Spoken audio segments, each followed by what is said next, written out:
Using the Protocol Touch CO2 insufflator for virtual colonoscopy.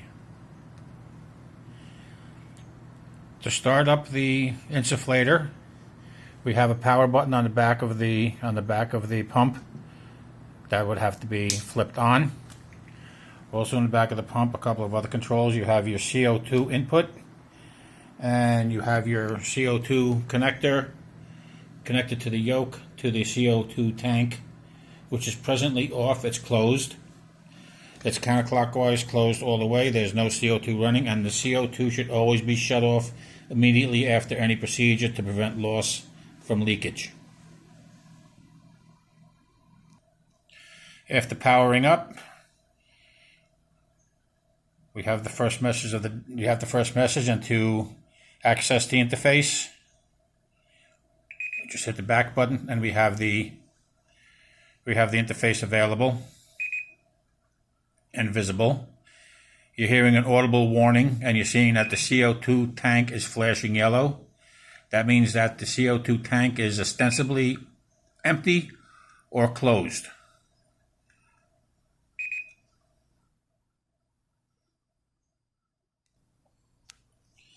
By opening the tank at least one full counterclockwise turn,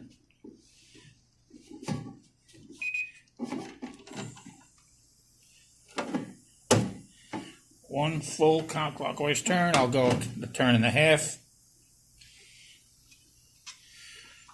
The alarm has stopped, and the CO2 tank is green on the display, which means it's ready to go, and that's denoting a reasonably full tank.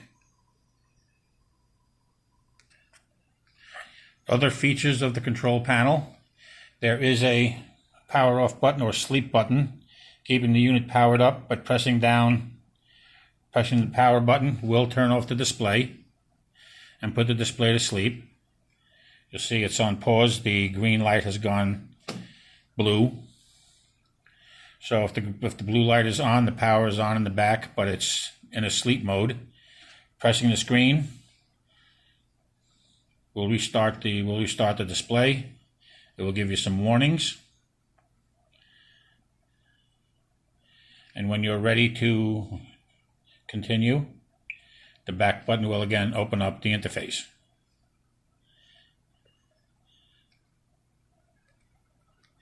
Continuing on the controls, the main menu icon will open up various options, which should be preset for any procedure. The patient volume, the gas volume, the pressure settings are already preset and ready to go. There should be no need to change them on a day-to-day basis. Some discussion on the main menu settings. Pressing the gas source, whether we're coming from cylinder or from an internal wall setting or port. Your gas volume. The default settings are: there's going to be a pause volume after 4 liters. The insufflator will stop pumping CO2 into the patient after 4 liters have been administered.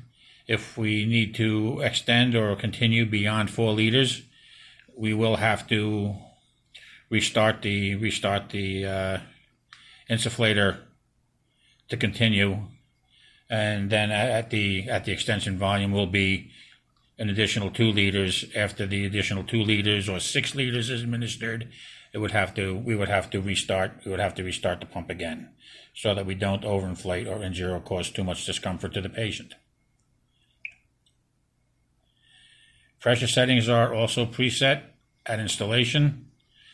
The target pressure is on. The first target pressure is to 15 millimeters of mercury, and it will continue to raise and increase pressure up to 20 millimeters of mercury, and it will maintain that pressure throughout the procedure. If necessary, the pressure can be increased on the interface during the scan or during the administration, should it need to be increased for any reason.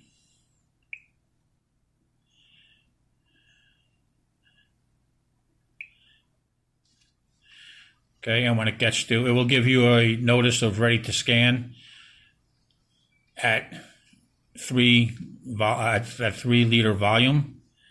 Okay, that's not carved in stone. If the patient is feeling distended, uncomfortable, don't necessarily wait for that 3 liters. Most of the time, the scan should commence somewhere between 2 and 3 liters administered. I'm going to go back to the main menu. Okay, so you have your peak pressure is set at 20 millimeters. If at any time during the procedure you need to increase, it can be increased by increasing or decreasing. If the patient is feeling discomfort at 20 millimeters, we can bring it down to a 15 or even 10. You can bring it down to whatever to relieve pressure in the during the procedure.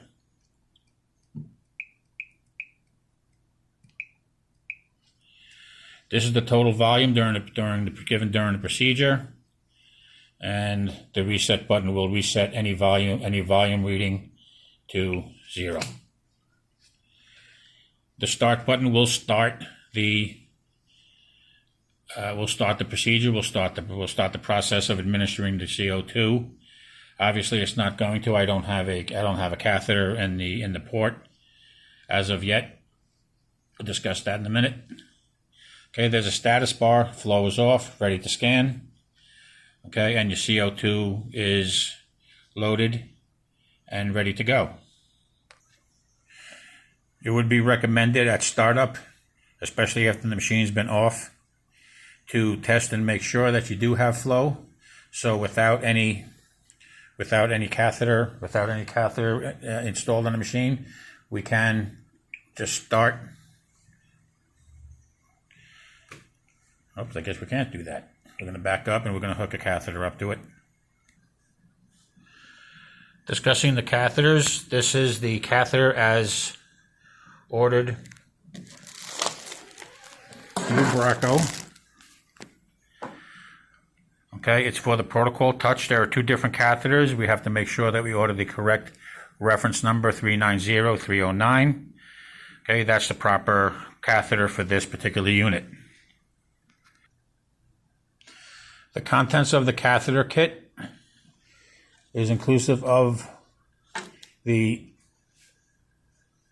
administration kit itself, the catheter attached to the tubing. I believe it's a 20 French catheter. Included in the kit is a 30 cc syringe. The 30 cc syringe is used for inflating the retention cuff on the tip of the catheter.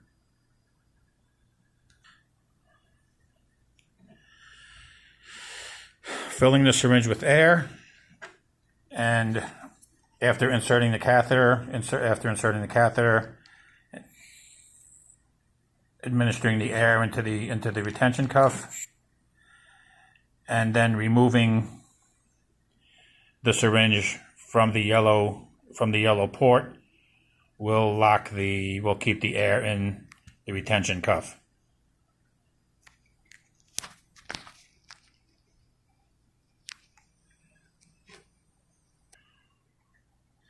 Okay, with the syringe removed, it's a one-way valve, and the retention cuff will remain inflated throughout the procedure.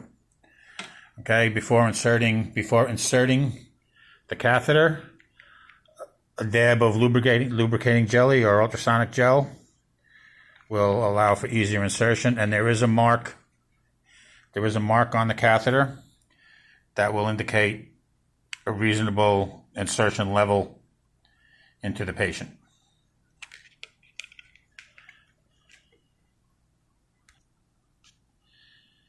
There is a hand inflating capacity. This bag will inflate with air, and we'd be able to squeeze or administer air a bit quicker on a momentary basis. That could be very easily abused, and should be careful not to overinflate the patient, because that will supersede the administration pressure set on the that's been preset into the scanner. There's a check valve to prevent backflow into the machine of any bodily fluids, and this is the catheter or the administration set's connection to the protocol touch. Okay, it differs from the previous permutation. It has a chip. It has an electric chip that delivers pressure readings. I don't know really what the point of that is, but you cannot use any other administration set, but this administration set with this unit. I've inserted the administration set into the port. Okay, there's only one way it's going to fit in. The electronic tab has to fit in underneath the port. Okay, it's pretty self-explanatory.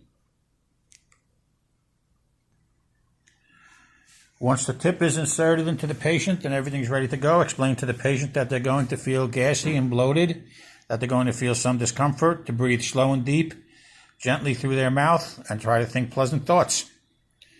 Okay, once everything is set, we can start the administration of the CO2. Okay, we'll climb up to a pressure of 20 millimeters of mercury. Okay, you can see we've already administered a tenth of a liter. Okay, there will be pressure, and you can see the pressure climbing. I'm simulating some obstruction or some difficulty. I've squeezed off too hard and created a blockage, and you can see that the machine has stopped administering. There's a resume button on. If that resume button comes on, it means something is blocking the flow of CO2. The patient is not getting any CO2. So we're going to check for an obstruction, check for a kink, make sure everything's okay. If everything is reasonably set, hit the resume button, and again it will continue to administer CO2. The status button is flow on, ready to scan. You still have CO2.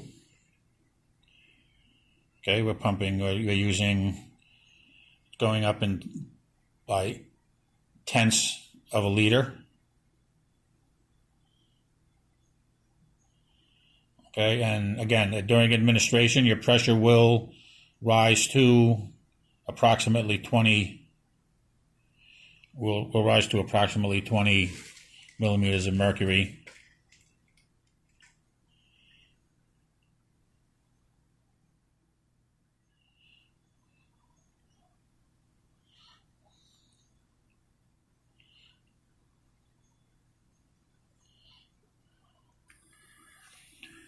During administration, you see that the pressure is going to be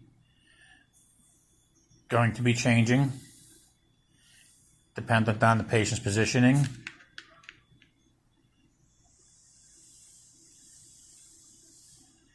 Okay, the flow is paused because the pressure had gone up over the 20 millimeters of mercury.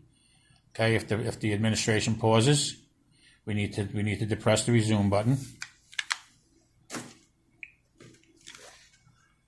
And now we will continue again. I'm creating pressure inside the tube. If we notice, the hand pump has inflated. Okay, and if we want to accelerate or hand pump, we can gently pump air in manually. As I said before, this is easily abused, and we should be careful not to over-administer via the hand pump. We should be patient and wait for the machine to deliver the CO2 to the proper pressure.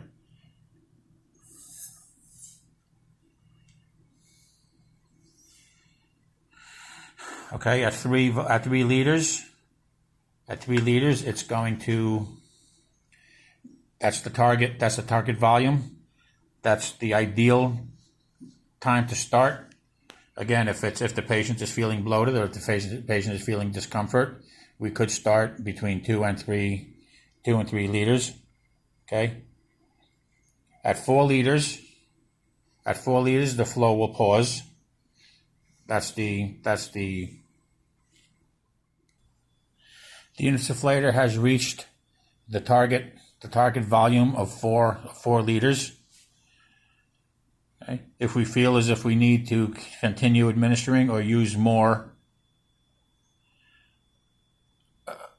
more CO2, we can resume. And it will continue administering CO2 again up until 6 liters, and it will pause again. And it will give you that option after every 2 liters are administered. It would be extraordinarily rare to go beyond 4 liters, let alone 6 liters.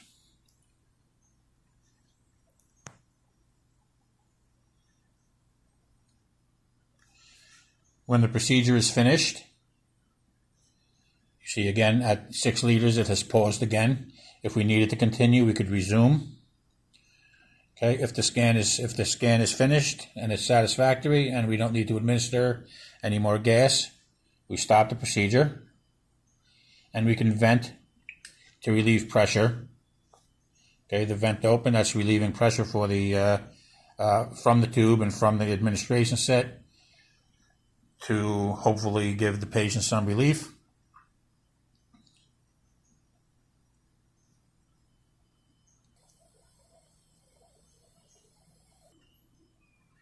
Upon completion of the study,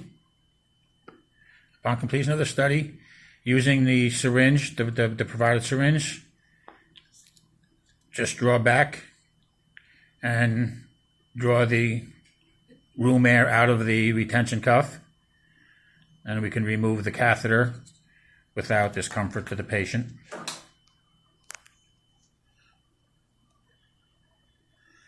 When the procedure is finished, we can either put the machine to sleep, waiting for the next patient. If there are no more patients for the day, and that was your final patient, then turn off the machine by way of the switch in the back of the unit. Okay, clockwise, we'll close the CO2 tank.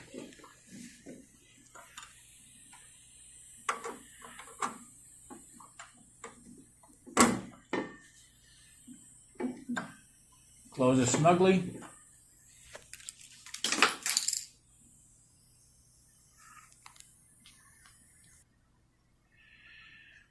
Even before turning the unit off, remove the administration kit and throw that into discard of that appropriately.